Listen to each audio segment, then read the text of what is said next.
Dan, thank you for leading us in worship. Doesn't Dan always do a good job? Like, he's awesome. Thank you. Thank you for helping prepare our hearts for worship and the Word of God this morning.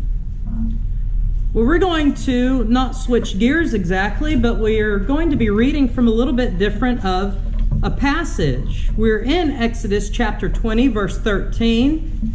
But our passage of focus this morning, as you can see in your bulletin, is going to be Matthew chapter 5, verses 21 through 24. Matthew chapter 5, verse 21 through 24.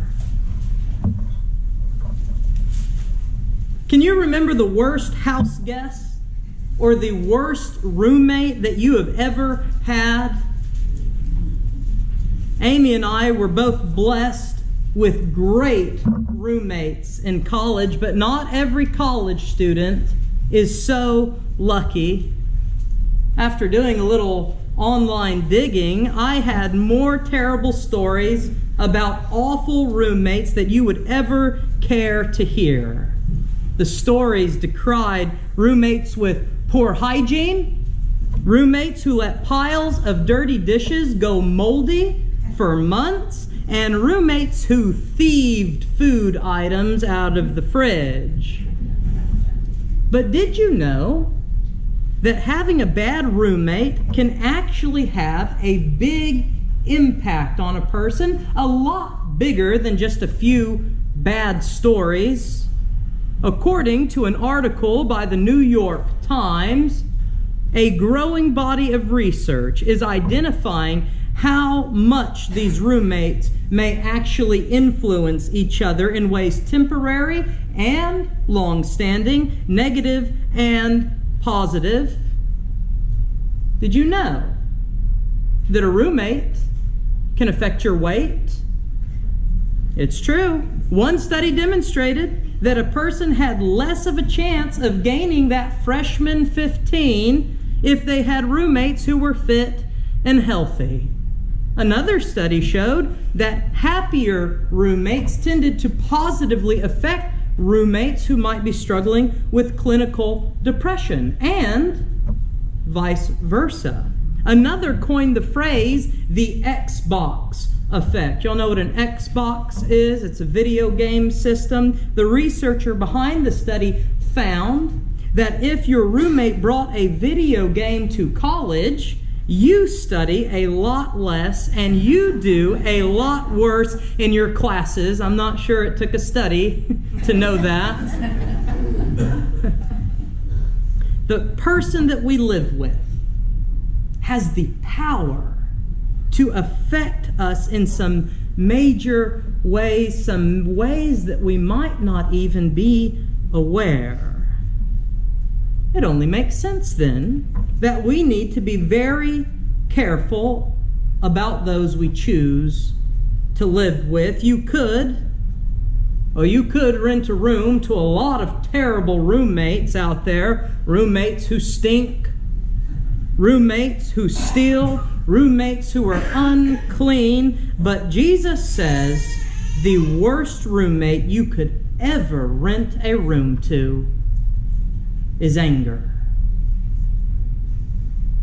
We're in Matthew chapter 5, verses 21 through 24 this morning. It's Jesus in his Sermon on the Mount, and he says this: "You have heard that it was said to the people long ago, 'You shall not murder. And anyone who murders will be subject to judgment. But I tell you that anyone who is angry with a brother or sister will be subject to judgment. Again, anyone who says to a brother or sister, Raka,' which by the way means empty-headed. Raka is answerable to the court.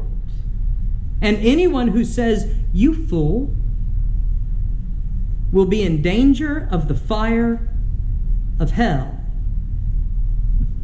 Therefore, if you are offering your gift at the altar, and there remember that your brother or sister has something against you, leave your gift there in front of the altar. First, go and be reconciled to them, then come and offer your gift. This is the word of the Lord. Well, everyone knew exactly to which passage Jesus was referring. Exodus 20:13, you shall not murder. It was a well-known passage. It was a given. None of the Israelite people argued with it. Now, were there times when they changed the translation and the interpretation for their own benefit? Oh, sure. Clever Hebrew lawyers always picked up on it. Ladies and gentlemen of the jury, I ask you, did Moses mean murder in the first degree? Or did he mean involuntary manslaughter? Rightly or wrongly, the Bible has always been interpreted and applied to suit the needs of the people. Exodus 20:13 is best interpreted in light of Numbers chapter 35, verses 20 through 21, which says, if anyone with malice aforethought shoves another or throws something at them intentionally so that they die, or if out of enmity one person hits another with their fist so that the other dies, that person is to be put to death. That person is a murderer.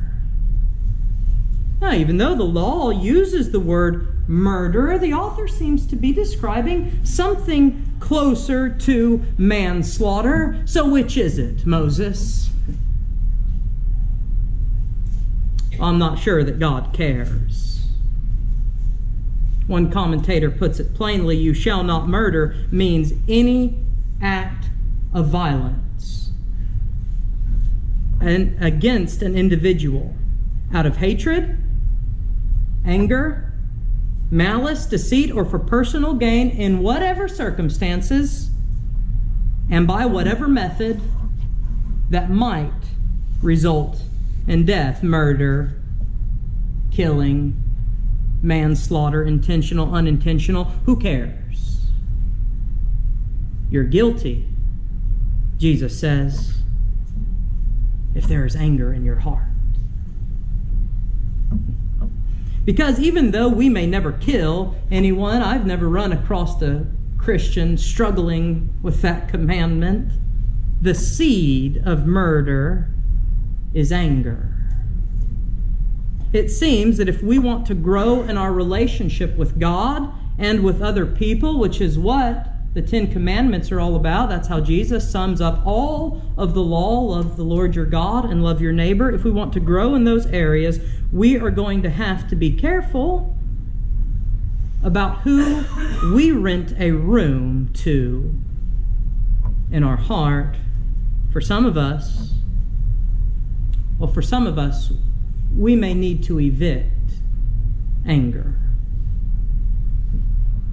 Jesus said, but I tell you that anyone who is angry with a brother or sister will be subject to judgment.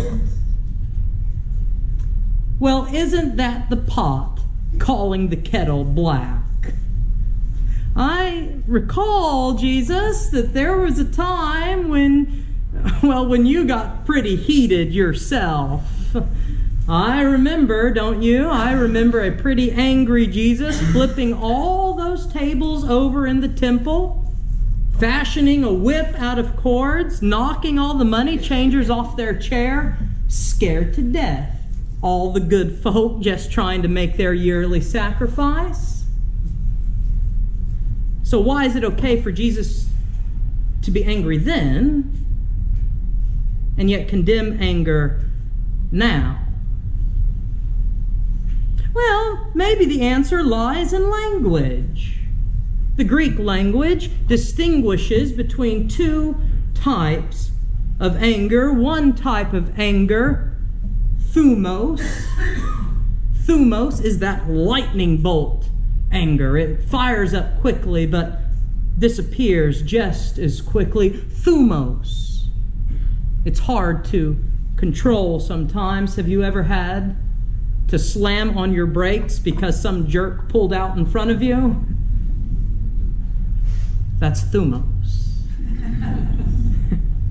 But the Greeks, in all their wisdom, distinguished thumos from another kind of anger, orgisis thigh. Orgisis thigh. This type of anger is deep-seated, lodged, vindictive anger. Have you ever decided to chase that jerk down that cut you off and pull right back in front of him and cut him off? That'll show him. That's orgisis thigh. William Barclay, the commentator, describes it as long-lived anger. It is the anger of those who nurse their wrath to keep it warm. It is the anger over which people brood and which they will not allow to die. Which one do you think Jesus was talking about? Orgisis thigh. Jesus forbids forever the anger which broods, the anger which will not forget, the anger which refuses to be pacified, the anger which seeks revenge. And you know what happens when orgisis thigh rents a room in your heart? Eventually, it makes its presence known. Just ask Cain. It's a story that stands as a warning to all God's people about what happens when anger and resentment plants itself within you. Two brothers make their sacrifice to God. One's a farmer, one's a cowboy. The song that always plays in my head when I hear the story is, "Oh, the farmer and the cowboy should be friends. Oh, the farmer and the cowboy should be friends. One likes to push a plow, the other likes to chase a cow, but that's no reason why they can't be friends." Do you remember that song from the musical Oklahoma? Have you ever seen the musical Oklahoma? Now, for those of you who know it, what's happening while they're singing about the cowboy and the farmer being friends? They're all fighting. All the cowboys and the farmers are fighting during that song. It's the same with Cain and Abel. The cowboy, Abel, sacrifices an animal which God accepts. The farmer, Cain, sacrifices some vegetables which God rejects. Cain gets his feelings hurt. And the author of Genesis says this, "So Cain was very angry, and his face was downcast." And along comes God, and God asks him, "Cain, why the long face?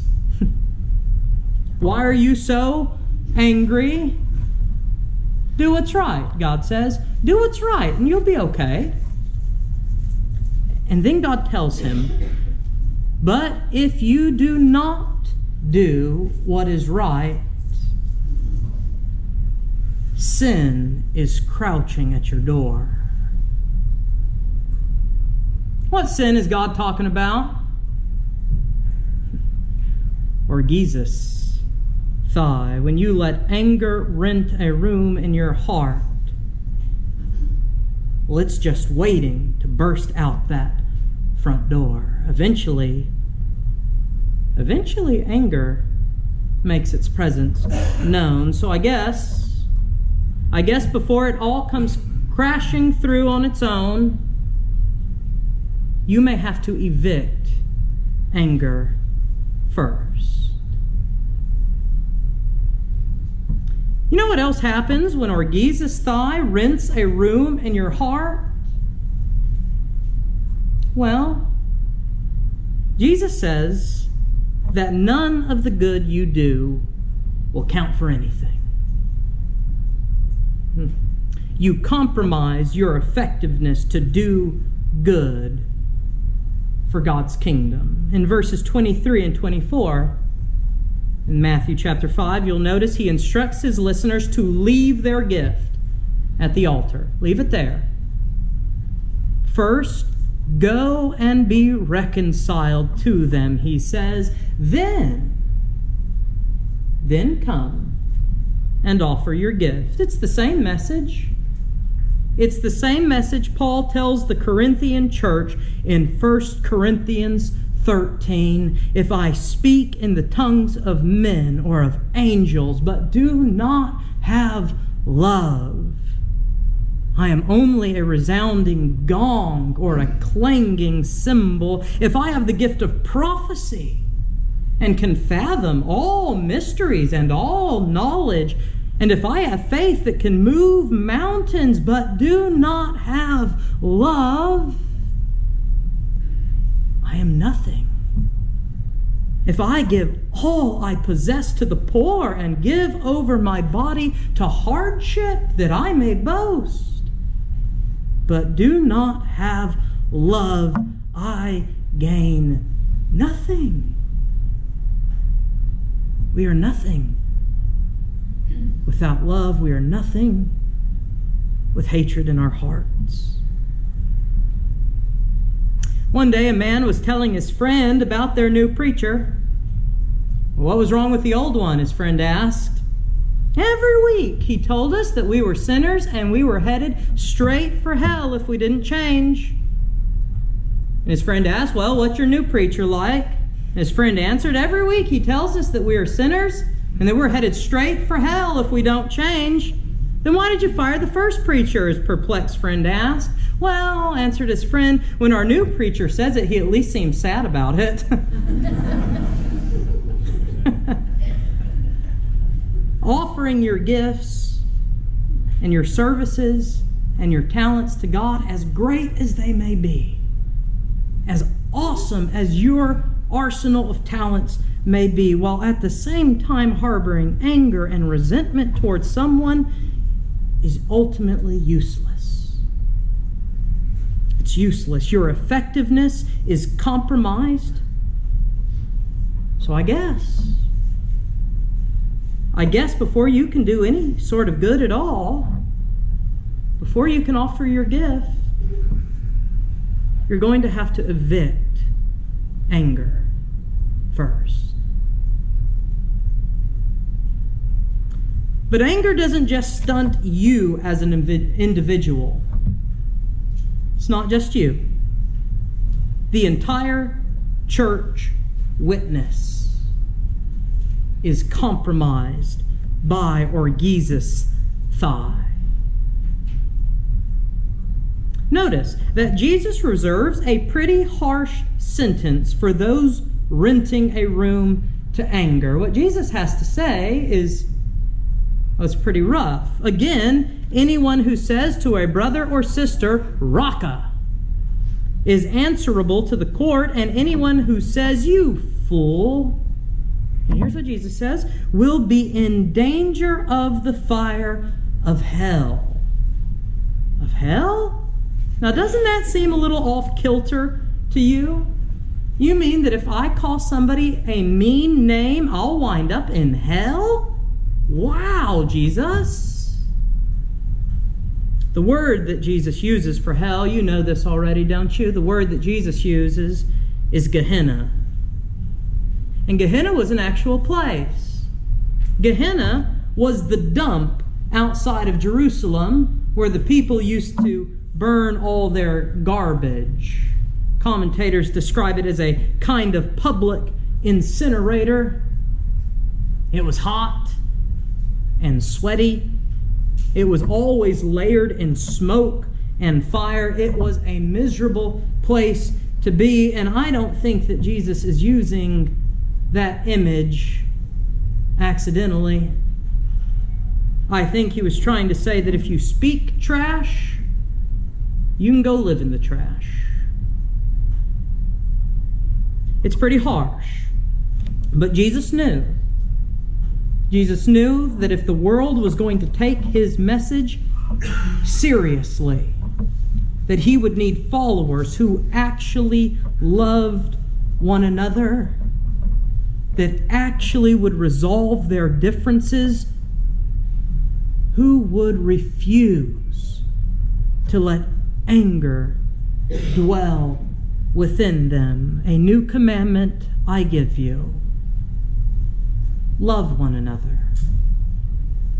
As I have loved you, so you must love one another. By this, everyone will know that you are my disciples if you love one another. That's what Jesus says. No one will be convinced by a hateful and angry Christianity. It was a fact that Samuel Butler, the poet, recognized in the humorous poem, The Religion of Hudibras. He writes about it. Samuel Butler writes, "For his religion it was fit to match his learning and his wit.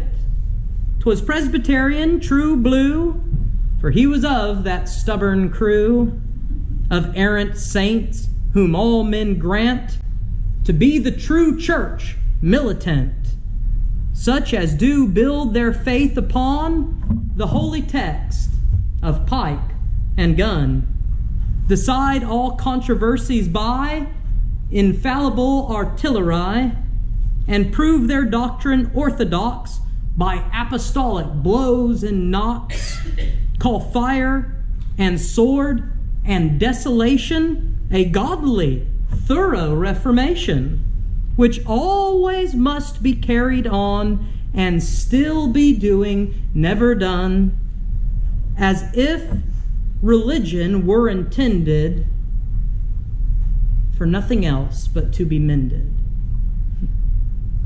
Who wants to be a part of a religion that looks like that? As if religion were intended for nothing else but to be mended. It's not just your own effectiveness that's compromised when you hang on to anger, but it's the entire church witness. All the good that we're trying to do around here, it is compromised when you refuse to reconcile with one another. So I guess that if you want the church to do any good,